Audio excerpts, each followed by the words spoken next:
Bonjour à tous et bienvenue dans cette autre vidéo sur la chaîne Geospatial Technology.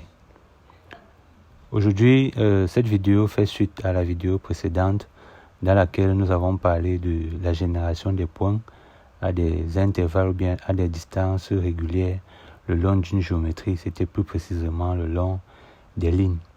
Et cette fois-là, on avait fait cet exercice dans le logiciel QGIS. Alors dans cette nouvelle vidéo, nous allons faire le même exercice, mais cette fois avec le logiciel ArcGIS, plus précisément ArcMap. Alors je vais tout d'abord importer les lignes le long desquelles je veux générer les points. Donc je fais ça avec l'outil AddData et je vais naviguer jusqu'à le dossier où se trouvent les couches. Voilà, il s'agit du dossier tronçon dans lequel j'ai mes trois couches, mes trois lignes qui vont faire l'objet de cet exercice. Alors, je les ai importés dans le logiciel. C'est les mêmes tronçons que dans la dernière vidéo. Maintenant, ici dans ArcGIS, c'est à peu près le même système que dans QGIS. On a toujours la boîte à outils, cette fois pour ArcGIS, dans laquelle nous allons choisir l'algorithme qui va nous permettre de générer les points le long des lignes. Mais pour aller un peu plus vite, je peux venir ici au niveau de recherche et puisque j'ai le nom de l'algorithme en tête, de l'outil à tête, je peux directement saisir. Par exemple, je vais saisir la même chose que j'avais saisi dans QGIS, point along line, et je valide. Alors ça me présente cet outil, cet algorithme generate point along line, et c'est ça que je vais utiliser. Donc je le choisis. Import feature, je dois indiquer la couche sur laquelle je vais générer les points. Donc je vais commencer par Zamenhof à Evodola. Donc je choisis cette couche là. Après je vais mettre le fichier de sortie. J'enregistre le fichier de sortie. Je mets ça dans le même dossier. Zamenhof à Evodola. Je vais utiliser le même système de notation, c'est-à-dire j'ajoute juste au point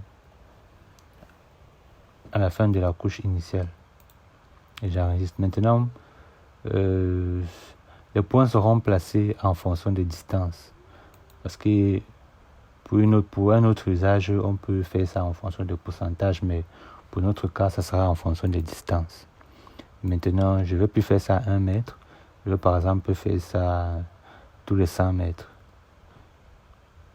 Une fois que c'est bon, je peux maintenant lancer l'exécution de l'algorithme.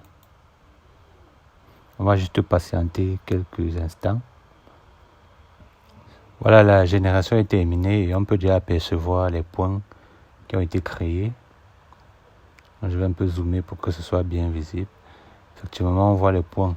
Et comme dans QGIS, on va essayer de mesurer pour vérifier si les distances ont été respectées. Par exemple, là, 99,9, donc presque 100 mètres. Si je prends ici, on est à 99,9. Bon, en fonction des courbes et tout, on voit bien que ça fait vraiment les 100 mètres qui ont été définis lors de la programmation. Maintenant, je vais faire la même chose pour les autres tronçons. Je vais prendre le deuxième tronçon, c'est un Colby sans Zamenhof. Je vais aller mettre le fichier de sortie.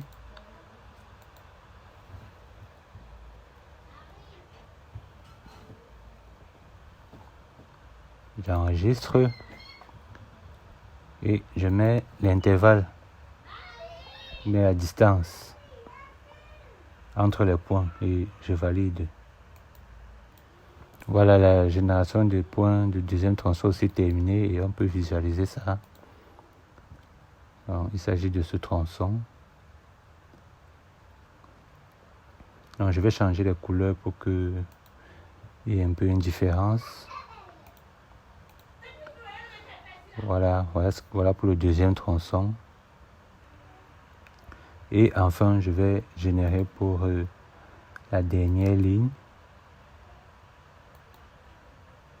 Et que comme mon télé, distance 100 mètres. Et que comme mon télé, et j'enregistre. Là, il est en train de calculer. Et on attend le résultat. Censé sortir ici. Et voilà, c'est sorti. Je vais changer aussi la couleur, bien la forme.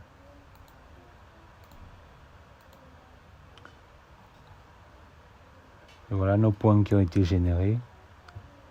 En principe, tous les 100 mètres. Oui. Voilà, je suis donc arrivé au terme de cette vidéo, de ce tutoriel, où il était question de vous montrer comment on peut générer des points à des intervalles réguliers le long des géométries, notamment le long des lignes dans le logiciel ArcGIS. Alors si cette vidéo vous a plu, nous vous invitons à appuyer sur le bouton j'aime et surtout à vous abonner à la chaîne, à cliquer la cloche de notification afin d'être informé chaque fois qu'il y aura une publication de nouvelles vidéos sur la chaîne. Nous attendons aussi vos avis, vos critiques et vos suggestions dans les commentaires. À très bientôt pour un autre tutoriel.